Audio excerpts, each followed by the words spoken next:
일단 저한테 왜 서울미래유산의 제도와 현황을 맡기셨나 생각을 해봤는데, 제가 서울역사박물관에서 금년부터 서울미래유산 기록이라는 사업을 시행하고 있어요. 그래서 서울시에서 지금까지 지정되어 있는 여러 미래유산을 좀 더 깊이 있고 심도 있게 1년에 한 건씩 저희가 조사해서 책을 발간하고, 향후에 뭐 저희 분관인 서울생활사박물관이라든가 저희 서울역사박물관을 통해서 전시도 풀어내고자 하는 그런 계획을 가지고 있습니다. 그리고 지금 저희가 위치하고 있는 이곳이 김중업 문화의 집인데요. 뭐 다들 알고 계실지 모르겠지만 여기가 2017년도에 지정된 2017년 31호 서울미래유산입니다. 그래서 이런 장소라는 배경 속에서 저를 불러주시지 않았나 생각합니다.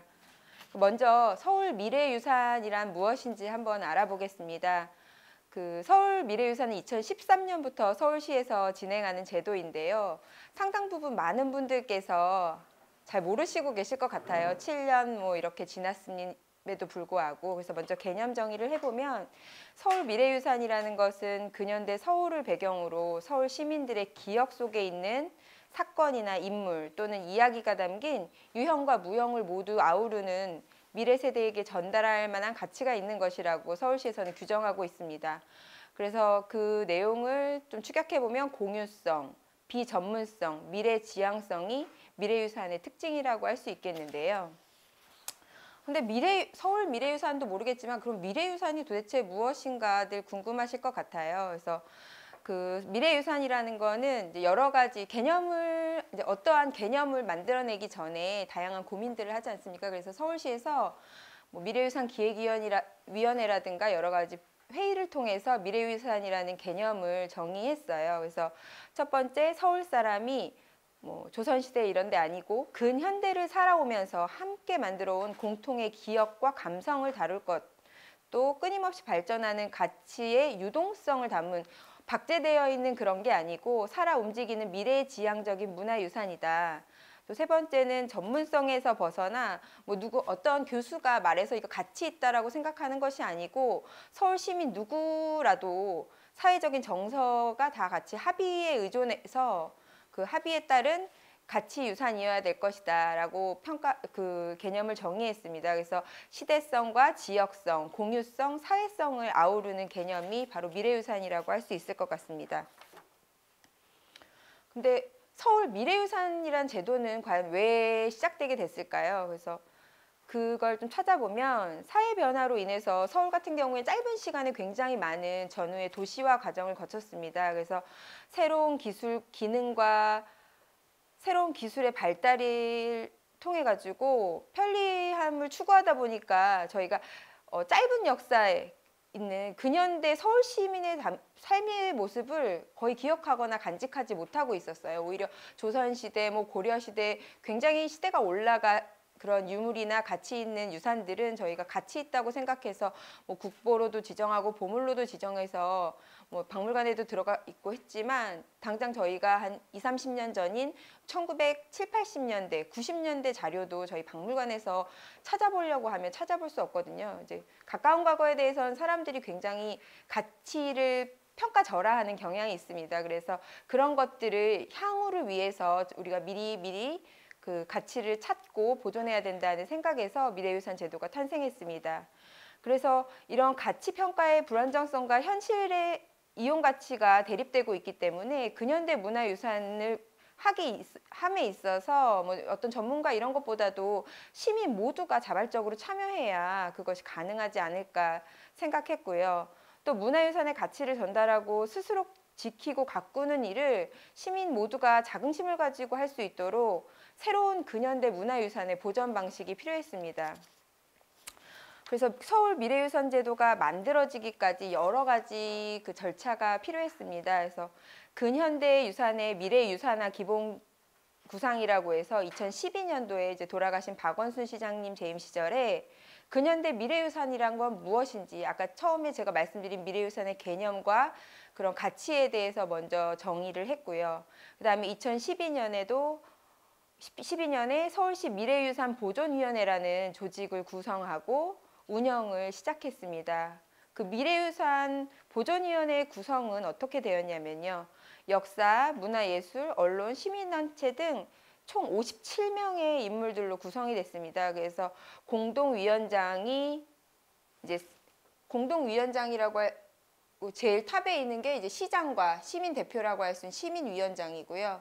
그 다음에 기획운영위원회하고 분과위원회가 있는데 기획운영위원회에서는 약간 큰 미래유산의 개념 정립이나 그런 자문을 담당했고 분과위원회는 정치, 역사, 산업노동, 시민생활, 도시관리, 문화예술의 5가지 분과로 나뉘어서 그 해당되는 전문가들이 미래유산의 그 후보들을 정하고 선정하는 역할을 담당했습니다. 그래서 관련돼서 이제 계속 많은 일이 있었는데요. 특히 2013년도에는 그 서울 미래유산 마스터 플랜을 서울연구원을 통해서 수립하게 됩니다. 그래서 장기적으로 서울 미래유산이라는 것을 어떻게 추진해 나갈 건지 2013년도에 계획이 생겼고, 그다음에 5개 분과위원회가 이제 갖춰지긴 했는데 2013년부터 활동을 시작합니다. 그래서 2013년 한 해에 총 26번의 회의를 통해서 296건의 미래유산이 시작할 당시부터 선정이 됩니다. 현재 지금 총 미래유산이 470개인데 이때 296건, 한 300개에 가까운 유산이 정해졌다고 보시면 되겠습니다. 그리고 마찬가지로 마스터 플랜을 수립했던 서울연구원에서 2012년 8월부터 13년 8월까지 1년간 서울 미래유산 보존 종합계획 수립 연구 용역을 시행해서 이제 기틀을 잡았습니다. 그래서 그 결과를 통해서 2014년에 서울 미래유산 보존 종합계획이 수립되어서 현재까지 이르고 있습니다. 그렇다면 기존 문화재 보존 제도가 굉장히 다양하게 마련되어 있었는데 왜 굳이 서울시에서 서울 미래유산 제도라는 걸 만들어서 따로 보존하는가에 대해서 궁금증이 드실 것 같아요. 그래서 기존에는 그 지정문화재와 지정문화재라는 거 하나만 있었어요.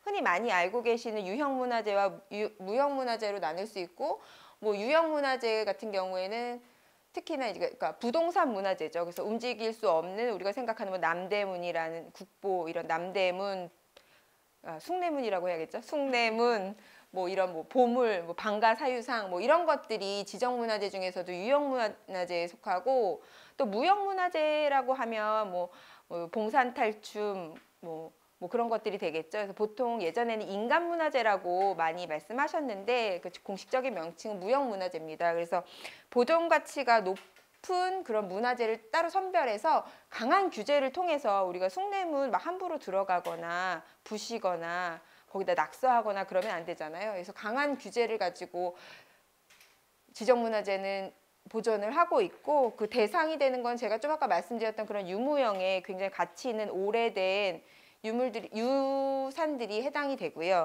지정 같은 경우에는 그 문화재청장과 시도지사가 있습니다. 그래서 국보나 이런 국가 단위의 지정 문화재 같은 경우에는 문화재청장이 지정 주체가 되고, 시 지정 문화재들이 또 있기 때문에 시도지사가 지정하기도 합니다. 그래서 문화재청에서 지내는 것 같은 경우에는 문화재위원회에서 심의를 하고, 시도지사에서 하는 건 시도위원회를 통해서 지정을 해서 최종적으로 문화재로 지정해서 관리하고 있습니다. 반면에 이제 2000년대 들어서 등록문화재라는 게 생겼어요. 이제 서울 미래유산과 좀 비슷한 개념인데요. 보전 가치가 높은 문화재를 선별하는데 기존에 하던 그런 지정문화재 오래된 거 말고 근현대에 형성된 그런 자료들도 가치가 있는데 이것들이 너무 그 뭐랄까요? 그 틈새에 끼어서 보존되지 않고 있는 거를 이제 알아내서 근현대에 관심을 가지면서 등록문화재라는 개념이 생겼습니다. 마찬가지로 문화재청장이 그 지정 주체가 되고 문화재위원회에서 심의를 통하는데, 대신 보전은 그렇게 강력하게 해서 문화재로 지정하는 것이 아니고 소유자의 자발적 문화재 등록을 이제 요구합니다. 그래서 우리 집이 굉장히 가치 있는 건물이라 등록문화재로 할 만하다고 말하지만, 이제 지정을 하게 되면 그거에 따라서 뭐 그 집을 부수거나 수리하거나 하는 데에서 조금 규제가 생기기 때문에 난 싫다 그러면 등록되지 않는 형태인 거죠. 근데 미래유산의 경우에 그렇다면 기존의 문화재보호법 안에서 있었던 이런 문화재들이 이런 형식으로 되어 있었다면 왜 미래유산은 별도로 관리할까? 그러니까 서울 미래유산 같은 경우는 앞에 제가 개념 정의할 때도 말씀드렸지만 그 공통의 기업, 그러니까 시민 자발적인 그 유산을 가지고 자발적 보존을 한다는 측면에서 아예 목적 자체가 기존의 문화재 보호법에서 다루는 유산들과 다릅니다.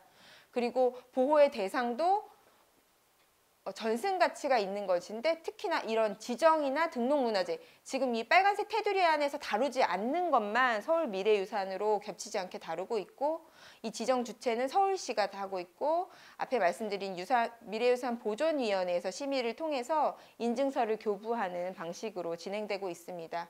그리고 이 또한 소유자가 자발적 보존을 하고 강제적인 조항이 없기 때문에 미래유산은 지정되었다가 취소되기도 하고, 그러니까 소유자가 난 이제 미래유산 싫다 그러면 지정 해제되기도 하고, 또 가치가 사라지면 또 지정 취소가 되기도 하고, 저희가 그 위원회를 통해 가지고 서울 미래유산을 지정했음에도 이제 통보했을 때 그 소유자가 나는 미래유산 지정되는 거 싫다 하면 또 선정해서 제외되기도 합니다. 이런 과정을 통해서 그렇다면 과연 어떤 것들이 서울 미래유산이 되나 살펴보겠습니다. 그래서 약간 반복되긴 하지만 중요한 인물이나 사건을 이해하는 데 도움이 되는 것, 그 다음에 서울을 꼭 소재로 해야 됩니다. 서울 미래유산이기 때문에. 그래서 서울을 소재로 하는 작품 또는 알려진 기념물, 그래서 작품이라는 이런 비유형 유산들도 다루고 있고요. 그 다음에 특색 있는 장소, 경관으로 서울 사람들이 모두 다 알만한 그런 장소도 지정을 하고 있고요. 그다음에 서울의 생활문화를 이해하는 데 있어서 현저하게 도움이 되는 그런 시민생활 문화에 관련된 것들도 서울 미래유산으로 지정되고 있습니다. 서울 미래유산은 구체적으로 그럼 어떻게 지정될까요? 앞서서 제가 이제 그 문화재 보호법 안에 있는 유산들하고의 차이를 설명하면서 조금 언급했습니다만, 첫 번째 이제 그 과정 프로세스를 제가 말씀을 드리자면, 첫 번째 이제 미래유산으로 할 만한 게 뭐가 있는지 후보를 정합니다. 이때 시민들이 추천을 하기도 하고요. 그 마을 만들기 사업 등을 통해서도 추천을 받고 시민단체나 전문가들이 후보를 이제 신청을 하고, 또 서울시나 자치구에서 자발적으로 우리 시나 우리 구에서 이런 것들이 지정돼서 관리되면 좋겠다 해서 이런 민간과 시민들과 관이 함께 후보를 선정합니다. 그 다음에 이제 이 선정된 예비 후보를 통해서 미래유산 예비 후보 조사를 하는데요. 이건 초창기에는 서울연구원에서 서울시 산하기관이기 때문에 많이 담당을 하다가, 최근에는 이제 입찰을 통해서 여러 기관에서 이런 예비 후보 조사를 실시하고 있습니다. 그래서 현장 조사와 기초 현황 조사가 병행돼서 진행을 합니다. 그래서 현장 조사여서 직접 그 현장 미래유산이 해당되는 현장에 가서 정말로 이 유산이 어떤 형태를 갖고 있고 어떤 가치를 갖고 있는지 현황을 한번 살펴보고, 거기 소유주라든가 그것을 관리하는 분들을 만나서 이게 언제부터 생겼고 현재는 어떻게 되어 있고 그 내력은 어떻게 되는지 현황을 조사해서 보고서를 제출하게 됩니다. 그래서 이런 예비 후보 조사가 끝나면 그 아까 말씀드렸던 미래유산 보존위원회에서 5개 분과위원회에서 예비 후보들을 심의하게 됩니다. 그 내용을 통해서. 그래서 미래유산 최종 보존할 만한 가치가 있다는 보존 목록을 등재를 하는데요. 여기서 끝나는 것이 아니라 아까 말씀드린 것처럼 미래유산 시민공청회나 소유자의 동의를 거쳐야 됩니다. 그래서 전문가 단위에서는 미래유산이 여기서 이제 선정이 끝나지만, 실제로 시민들이 전문가하고도 다르게, 전문가들은 가치 있다고 생각하지만 시민들은 그게 뭔데? 나 그거 가치 모르겠는데 생각하는 것들도 제외되고, 또 각 그 유산을 소유하고 있는 소유자도 나는 그런 거 원치 않는다 하면 또 거기서 또 탈락하게 되고요. 그래서 최종적으로 미래유산이 발표되면 인증서가 교부되고, 표식이 지금 김주먹 문화의 집 앞에도 붙어 있는데 그런 표식도 붙어서 최종적으로 선정이 완료됩니다. 아이고, 앞으로 갔네요.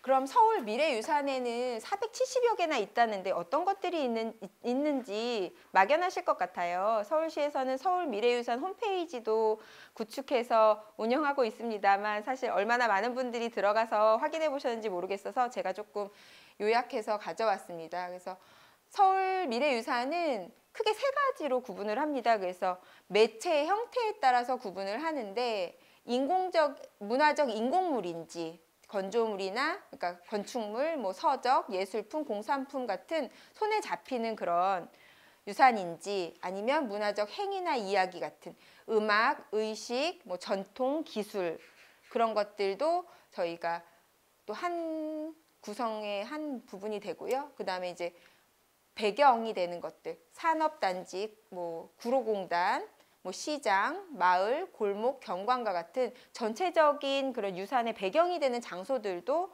서울미래유산의 한 꼭지를 담당하고 있습니다. 그래서 문화적 인공물로 제가 지금 오늘 와 있는 김중호 건축문화의 집 같은 것들이 대표적으로 얘기할 수 있을 것 같고요. 그다음에 이거는 잠시 후에도 말씀드리겠지만 가리봉동에서 하고 있는 오래된 측백나무 마을 제사예요. 그래서 이런 마을 제의도 미래유산으로 지정되어 있고요. 또 여기는 중계동 백사번지에 있는 백사마을이라는 그 집단 이주 지역인데 이런 것도 이 마을 전체도 미래유산으로 지정되기도 합니다.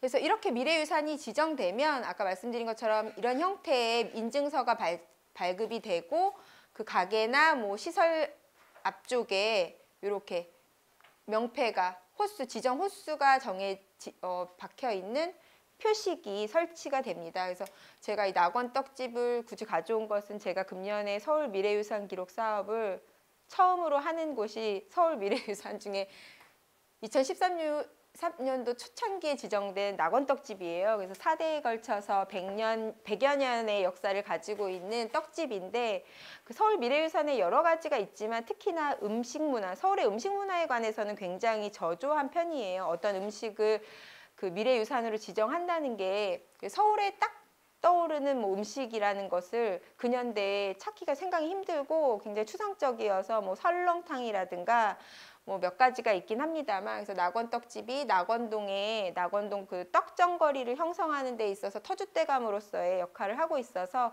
금년에 제가 사업대 상지로 삼고 열심히 조사했는데 지금 결과를 만드는 중입니다. 그럼 서울 미래유산은 지금까지 살펴본 서울 미래유산의 지금 현재는 어떨까요? 그래서 제가 이 발표 자료를 작성하던 2020년 10월 16일 기준으로 서울시에는 5개 분야 470개의 서울 미래유산이 지정되어 있습니다. 분야별로는 문화예술의 114개, 정치 역사의 47개, 산업노동의 65개, 시민생활 부분의 137개, 도시관리에 107개가 되고 현재 있고요. 그래서 정치 역사 관련된 것들이 좀 적고 뭐 그렇긴 한데요.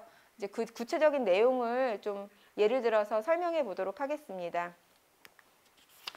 아이고. 문화예술 부분입니다. 그래서 문화예술 부분은 문화예술, 대중문화, 종교, 교육 관련의 유무형의 관련 유산을 다 통틀어서 말씀드립니다. 그래서 지금 보는 건 효창운동장입니다. 효창운동장 같은 경우에 현재는 효창공원 내에 위치하고 있고요. 지금 보이는 사진은 최근 모습들을 많이 아실 것 같아서 제가 가급적 과거 사진을 담아왔는데요. 74년도에 지금 여기 써있지만 예비군의 날 행사를 하던 그 당시의 모습입니다. 군부 시절이어서 군인들이 막 있는데요. 그래서 이 효창공원 같은 경우에는 1960년에 제2의 아시아 축구 선수권 대회를 위해 건립된 우리나라 최초의 국제 규격 축구 경기장입니다. 그래서 현재도 축구 구단이 여기를 이제 사용하고 있고요. 이 효창 운동장 같은 경우에는 일제강점기에 1925년에 처음 개장을 했습니다. 그래서 최초의 근대식 경기장이고요. 근데 이제 68년에 경성운동장이었던 동대문 운동장이 68년에 새 단장을 해가지고 그 국제규격의 그 운동장을 갖추게 되면서 효창 운동장보다는 동대문 운동장으로 그런 국제 행사들이 다 옮겨가게 되고 그 이후부터는 국내 경기 위주의 시설로 전락하게 됩니다. 다음은 삼각지인데요. 이 삼각지 자체가 지정된 게 아니고 배호에 돌아가는 삼각지라는 노래가 지정이 되어 있습니다. 그 삼각지라는 서울의 특정한 그 장소를 노래한 노래이기 때문에 이것도 이제 미래유산으로 지정되어 있고요. 그래서 2017년도 8호로 지정이 되어 있습니다. 그래서 돌아가는 삼각지라는 노래를 이제 어르신들께서는 많이 아시겠지만 젊은 층들은 모를 것 같아 제가 사진을 준비해 왔는데요. 이렇게 지금 보시는 것처럼 원형의 입체 교차로였기 때문에 돌아가는 삼각지라는 그런 별명을 얻었죠. 그래서 이 삼각지 입체 교차로 같은 경우에는 1961년도에 만들어진 우리나라 최초의 입체 교차로입니다. 그렇지만 이제 교통 환경들이 변하고 그래서 현재 이제 많은 고가차도들이 해체된 것처럼 94년에 철거되어서 현재는 이런 모습을 볼 수 없죠. 근데 이제 노래에는 예전에 삼각지가 돌아가는 삼각지였다라는 것들이 남아있기 때문에 이것들이 지정이 되게 됐고요. 굉장히 아이러니하게 느껴지실 텐데 서울 토박이의 말도 지금 서울 미래유산으로 지정되어 있습니다. 문화예술 부분에. 그러니까 우리가 표준어라 하면 교양 있는 사람들이 두루 쓰는 현대 서울말이라고 국어 시간에 시험 봐야 되니까 열심히 외웠잖아요. 그래서 서울 토박이의 말은 다 표준어인 것 같은데 이걸 왜 지정하지 싶은데 사실은 서울 토박이의 말은 이제 과거에 서울은 강남 개발이 70년대 이후에 되었기 때문에 예전에 서울이라 하면 다 강북이었습니다. 사대문 아니어서 서울 토박이의 말은 경기도 북부 그런 방언의 일종에 속했다고 합니다. 그래서 토박이들이 사용하는 말이 있었는데 그런 아까 말씀드린 교양 있는 사람들이 두루 쓰는 현대 서울말이 표준어가 되면서 과거 서울 사람들이 썼던 말은 되려 다 잊혀져 가고 표준어 때문에 서울말이 사라지는 그런 뭐랄까요? 현상이 나타나서 그런 서울 토박이의 말을 서울 방언을 오히려 더 가치 있게 평가하면서 유산이 지정됐습니다. 그러면 서울 토박이의 말 뭐가 있을지 혹시 알고 계시는 거 있으신가요? 예전에 지금 우리가 흔히 갈비라고 하는 말이 서울 토박이 말로는 가리라고 했다고 해요. 그리고 또 제가 몇 가지 찾아봤는데 완만한 뭐 경사 이런 거 있잖아요. 그래서 완만하다는 표현은 가우당이라고 했다 그러고요. 제주도 방언처럼 좀 어색하죠. 그다음에 이제 좀 이건 사투리 아니야? 그랬던 가장자리라고 표준어로 쓰는 말은 가생이라는 말이 원래 서울 토박이 말이었대요. 그리고 골짜기는 골짝, 그다음에 구멍은 군영, 군역 이렇게 쓰는 게 원래 서울 말이었다고 하고요. 근데 깍두기는 전무라고 해서 젓갈에 절여진 전무라고 했다고 하더라고요. 그래서 튀김은 또 티각이라고, 티각을 이렇게 저희가 별도로 알고 있는데 튀김을 서울말에서는 원래 티각이라고 썼다고 해요. 그래서 저도 뭐 경기도 출신이어서 구멍, 군영 이런 말을 많이 써서 굉장히 촌스럽다 생각했는데 군영이라고 말하면 서울말을 제대로 쓰고 있는 것이었던 것이었습니다. 다음 분과는 이제 정치 역사 분과인데요. 정치 역사 분과는 민주화나 통일, 독립운동, 뭐 4.19 혁명, 6.25 전쟁 이런 것처럼 이런 역사적인 정치적 사건을 다루는 현장을 지금 정치 역사 부분에서 다루고 있습니다. 그래서 첫 번째 사진은 많이들 알고 계실 길상사입니다. 성북구에 위치해서 특히나 이제 성북구하고 인연이 있는 유산인데요. 2013년에 36호로 지정되어 있고 모두 아시던 것 같이 대원각이라는 유명한 요정이었죠. 요정이었는데 1997년에 길상사로 창건이 되면서 현재는 사찰의 모습을 하고 있습니다. 근데 이것이 예전에는 대원각일 시절에 굉장히 주요한 군사정부 시절에 국빈 접대와 정치 회담이 이루어지던 그런 역사적 장소이기 때문에 사찰로서가 아니라 예전 대원각의 흔적으로서 지정되어 있습니다.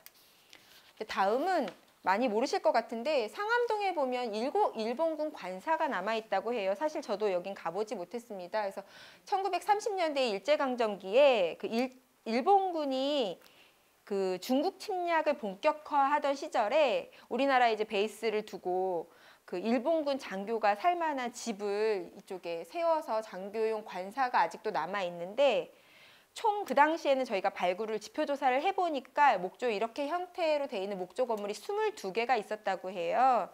근데 현재는 2010년도에 2개 동을 이축해서 보존하고 전시 공간으로 사용하고 있습니다. 22개 굉장히 큰 규모였으나 현재는 2개만 전시실로 사용이 되고 있습니다.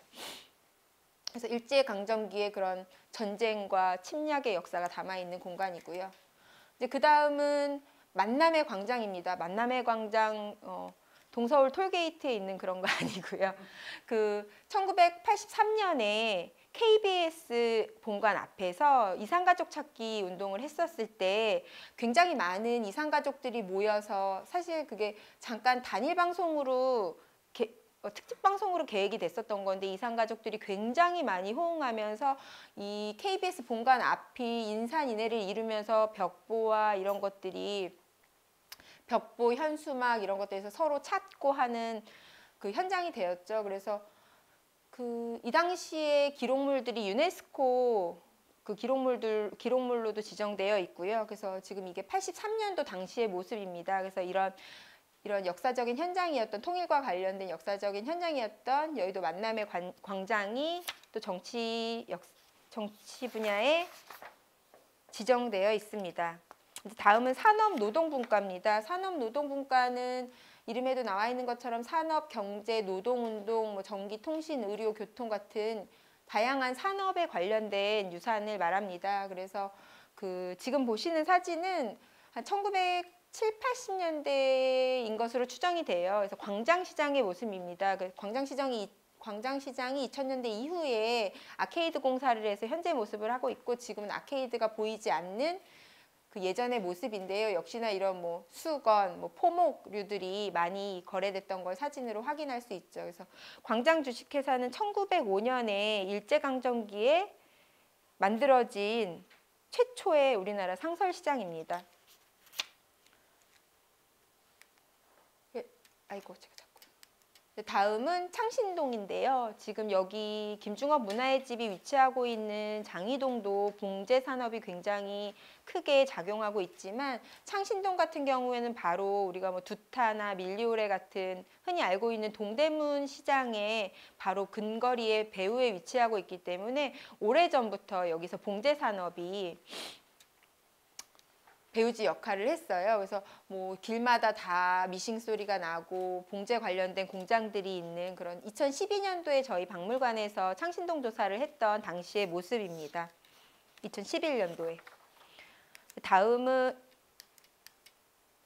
이것도 잘 모르실 것 같은데 이명래 고약이에요. 국내 최초 상표로 기록된 의약품인데 고약하면 이제 종기 같은 거 났을 때 어르신들이 썼다고 알고 있잖아요. 그래서 이런 게 아직도 있나 싶은데 그 이명래 고약 같은 경우에는 그 활명수하고 함께 20세기 한국에서 개발된 최초의 신약이라고 해요. 그래서 이게 이명래 씨가 1996년에 돌아가시기 전까지도 계속 이걸 운영하셨는데 돌아가신 이후에 계속 이제 뭐랄까요, 쇠락의 길을 걷다가 2001년에 생산이 중단되고 이후에 2006년에 천우신약이라는 그 중소회사가 인수해서 현재는 뭐 이런 덩어리 고약보다는 조금 더 붙이기 편한 밴드 형태의 고약이 출시돼서 나오고 있다고 하는데요. 그래서 이제 서울의 오래된 약방에서 만들었던 지금은 굉장히 고루해 보이지만 신약이었습니다. 네, 아이고. 다음은 시민생활 관련해서 말씀드리겠습니다. 그래서 주거생활, 소비생활, 사회생활 같은 이런 시민 전체 생활에 넓게 폭넓게 있는 유산들이에요. 그래서 지금 경복궁 인근에 가시면 김봉수 장명소라는 곳이 있습니다. 그래서 뭐 역사는 그리 오래되지 않았지만 58년부터 2대째 운영이 되고 있는데 굉장히 유명인들, 많은 분들이 오셔서 장명을 하시는 곳으로 유명하다고 해요. 그래서 그걸 인정받아서 첫 해에 지정된 유산이고요. 다음은 아까도 잠깐 말씀드렸지만 구로구 가리봉동에 있는 측백나무 제사입니다. 그래서 가리봉동 측백나무제라는 게 공식 명칭이고요. 그래서 이렇게 어떤 시골에서나 볼 수 있을 법한 이런 모습으로 이게 나무가 보이지 않네요. 측백나무라는 나무가 500년 정도 된 수령의 측백나무가 이 동네에 있어요. 그래서 그 과거부터 이제 여기서 마을제의를 나무에 대고 지냈는데 마을의 평안을 위해서 그 전쟁을 겪으면서 6.25 전쟁 이후에 단절됐다가 2002년부터 뭐 이제 마을 활성화 뭐 이런 측면에서 그 가리봉동도 동사무소에서도 같이 도와주고 해가지고 다시 새롭게 이제 시작하고 있는 마을 제입니다. 그래서 이거는 제가 2016년도에 조사했을 때 당시 모습입니다. 다음 유산은 아시는 분들도 있을 것 같아요. MBC 뭐 예능의 세실리아의 이발사에 나왔던 할아버지 이발사 기억하세요? 말씀 잘하시는 그분이 운영하는 이용원이에요. 이발소죠. 그래서 성우 이용원이라고 3대째 운영을 이어오고 있는데 제가 이거는 2016년도에 청파동을 조사하면서 촬영한 사진인데 현재는 이 모습이 아니라고 해요. 2019년도에 리모델링이 되어서 위치는 같으나 모습은 굉장히 현대적으로 바뀌었는데 제가 처음 조사를 갔을 당시에 굉장히 충격받았거든요. 아직도 이렇게 금방 쓰러질 것 같은 그런 집에 그 안에 막 물바가지로 직접 머리를 감아야 되고 오래된 면도날하고 뭐 이런 것들이 준비되어 있어서 그래서 이런 성우 이용원이라는 만리동 고개에 위치한 이발소도 서울엔 있습니다. 다음은 도시관리 분과인데요. 도시 성장이나 도시 계획, 뭐 한강 개발 이런 관련된 유산이고 한강대교의 모습입니다. 그래서 1917년 10월에 준공된 한강에서 제일 오래된 사람이 건널 수 있는 인도교고요. 다음은 아까 말씀드렸던 중계본동 304번지에 위치한다고 해서 백사마을이라고 불리는 백사마을 전경입니다. 그래서 이 불암산 자락에 이렇게 쭉 산을 따라서 마을이 형성되어 있고요.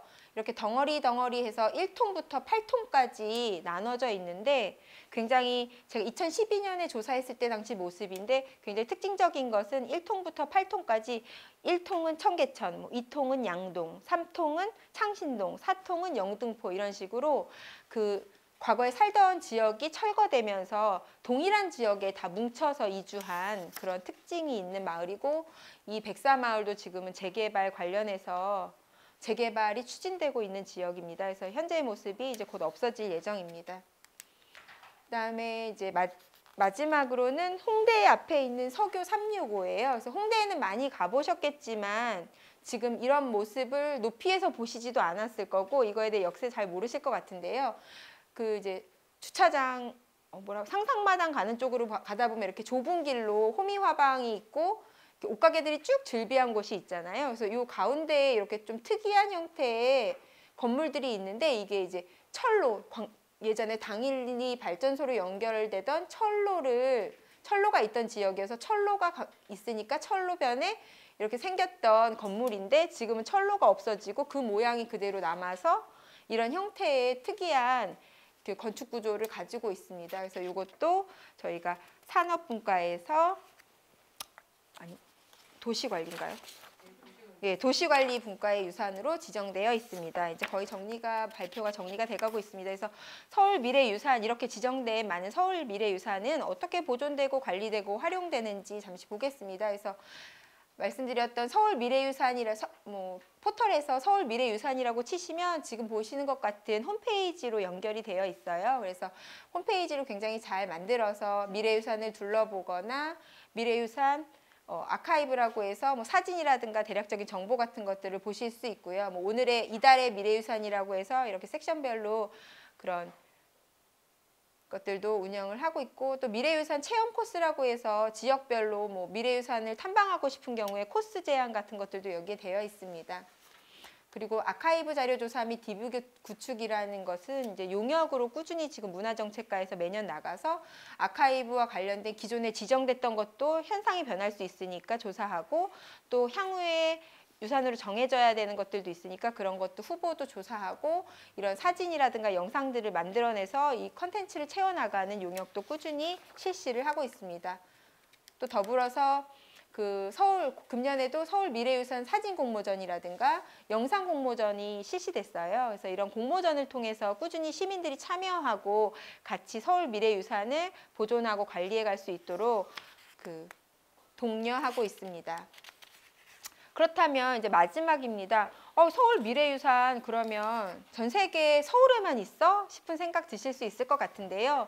다른 이제 유럽이나 다른 나라에서도 몇 군데 운영이 되고 있습니다. 그래서 프랑스의 20세기 유산 인증대도라는 게 있어가지고 특히 20세기 도시건축 문화유산에 여기는 이제 건축문화유산에 포커스를 많이 맞추고 있어요. 그래서 여기에는 문화재도 포함이 되고요. 중복해서. 그래서 규제는 없이 우리처럼 인증제도로 운영되고 우리는 서울미래유산 목록에 등재되지만 여기는 메리메 목록이라는 것을 만들어서 거기에 등재해서 관리하고 또 우리처럼 로고를 부착하고 전시하거나 출판하거나 인터넷 등을 통해서 홍보하고 있습니다. 또 다음은 일본에 가까운 일본에는 근대화 산업유산 인증제도라는 게 있어요. 그래서 여기에는 이제 근대화의 산업 관련된 유산을 포커스로 해서 관리를 하고 있고요. 그래서 근대화 산업식이라고 할 수 있는 막부 말부터 명치유신까지 형성된 건축물, 기계, 문서 등을 주로 지정하고 있습니다. 그래서 경제산업장관이 인증하고 근대 산업유산 인정식을 통해서 뭐 이런 활용 심포지엄 같은 것도 개최하고 있습니다. 그래서 근데 여기 같은 경우에 좀 세게 현행 법과 제도를 활용해서 사업을 지원하고 있고요. 이제 마지막으로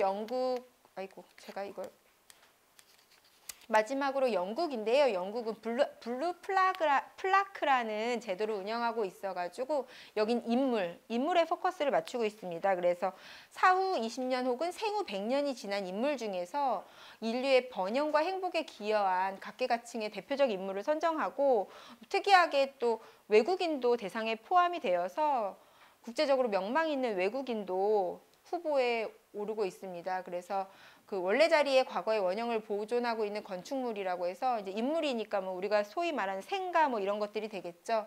그래서 블루 플라크가 설치된 건물 그 주변에 그 잘 보이도록 관리하고 또 1인당 한 개의 인물당 한 개의 블루 플라크만 설치되고 있습니다. 그래서 이 신청은 누구나 신청할 수 있고 심의해서 결정하고 하고 있습니다.